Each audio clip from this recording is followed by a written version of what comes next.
जो दीनी मिजाज की हामिल शख्सियत थी, वो शख्सियत थी शाह फैसल शहीद की। और इस लफ्ज के साथ ही आपके ज़हन में आ गया होगा क्यों उन्हें शहीद कर दिया गया, किसने किया कराया,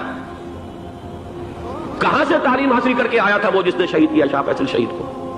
उसकी गर्दन पर कौन सवार थी, वो यहूदी लड़की के जिसके फोटो भी शाये हुए, एक गर्दन पर उठाए खड़ा हुआ शहजादा अपनी एक यहूदी दोस्त को, लड़की को, और वही है कि जिसने जाकर पिस्तौल से शहीद किया है। अमरीकी इस्तेमार का हथकंडा था, उसे महसूस हुआ।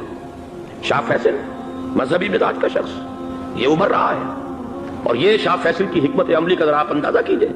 लाहौर में समिट कॉन्फ्रेंस हुई, उसमें वो आए, सबसे टावरिंग पर्सनैलिटी पूरे उस वक्त आलम इस्लाम के अंदर शाह फैसल की थी, लेकिन उनके खजाने खुले हुए थे आलम इस्लाम के लिए। इधर भी मदद है, उधर भी मदद है, इधर भी काम हो रहा है, उधर भी काम हो रहा है। फिर उन्होंने तेल का हथियार इस्तेमाल करके एक दफा अमेरिका को दिन में तारे दिखा दिए थे, लिहाजा उनका हटाया जाना सीन से ये अमरीकी इस्तेमाल के लिए लाजिम था।